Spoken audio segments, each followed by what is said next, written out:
Madame le professeur, mes chers amis, bonjour. Je m'appelle Nathaphorn Saichampa. Je suis Piyawat Ngam Klabwan. Je me nomme Yvonne Khamheng. Aujourd'hui, nous avons le plaisir de vous présenter les indicateurs de temps. Allons-y. Tout d'abord, est-ce que vous le savez? Si vous ne savez pas, ce n'est pas grave. Nous allons les apprendre ensemble. Les indicateurs de temps sont les mots et les expressions qui situent l'action dans le temps. Ils peuvent préciser le moment d'une action, son début ou sa durée. Ensuite, apprenons à mieux les connaître. Je vais commencer par les indicateurs de temps passé. Il y a les mots suivants.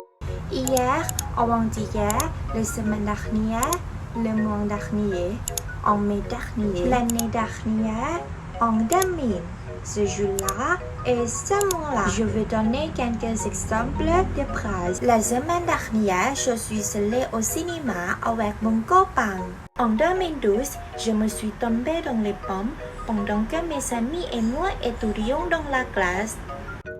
En outre, les indicateurs de temps présent, ce sont les mots suivants. Aujourd'hui, en ce moment, actuellement, ce matin, cet après-midi, ce jour-ci, ce mois-ci et cette année. Je vais donner quelques exemples de phrases. 1. Ce matin, je vois un homme qui est beau et rond. 2. Aujourd'hui, j'ai un rendez-vous avec un homme francophone au centre commercial. Enfin et surtout, les indicateurs de temps futur se composent de demain, demain matin, demain après-midi, demain soir, après-demain, la semaine prochaine, le mois prochain, en juin prochain, l'année prochaine, en 2050, ce jour-là, ce mois-là. Je vais vous dire quelques exemples de phrases. Après-demain, je mangerai les croissants au restaurant français avec mes amis. L'année prochaine, j'irai à Paris pour regarder les matchs olympiques de volleyball. Ensuite, il y a d'autres indicateurs de temps que l'on va vous dire.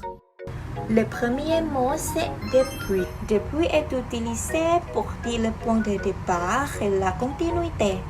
Par exemple, il vit en Angleterre depuis 2015. Elle vit dans un appartement depuis 11 mois. Suivant, c'est il y a. On l'utilise pour dire le moment dans le passé. Par exemple, je t'ai attendu il y a 1 heure. Le troisième mot, c'est le mot pendant. On l'utilise pour dire la durée. Par exemple, je suis partie en vacances à Paris pendant 1 an. Ensuite, saison, c'est là que et ça fait que. On les utilise pour dire la durée et la continuité. Par exemple, ça fait 2 mois que je ne rencontre pas ma mère. Suivant les mots jusqu'à et jusqu'au, on les utilise pour décrire la fin d'un moment. Par exemple, ma mère va faire du shopping jusqu'à ce soir. Le mot suivant c'est on. Il est utilisé pour dire le moment, comme la saison, le mois et l'année.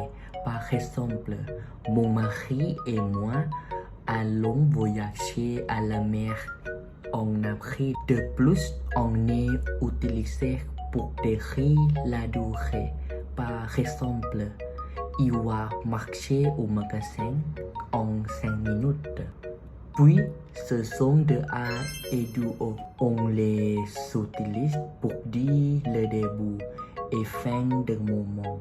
Par exemple, les étudiants ont fait le devoir de 20h à 1h. Puis, le mot pour est utilisé pour décrire la durée future.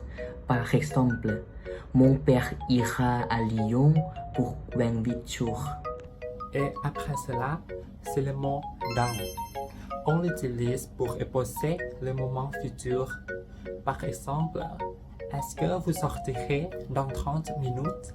Par la suite, c'est à partir de. C'est utilisé pour épouser le point de départ. Par exemple, les Lorrains resteront dans leur nouvelle maison à partir de semaine prochaine. Ensuite, c'est à. On l'utilise pour épouser l'heure exacte. Par exemple, je suis arrivé chez le boulanger à 11h moins 11. Et vers. On l'utilise pour épouser l'heure approximative. Par exemple, je suis arrivé chez le boulanger vers 11h, suivant le mot le. C'est utilisé pour épouser l'habitude. Par exemple, elle va à l'université le mercredi. Et le, c'est utilisé pour épouser le moment spécifique aussi. Par exemple, il est né le 21 février 1999. En dernier lieu, c'est au. On l'utilise pour épouser la période de temps. Par exemple, la Révolution française s'est passée au XVIIIe siècle. C'est fini. Merci de votre attention.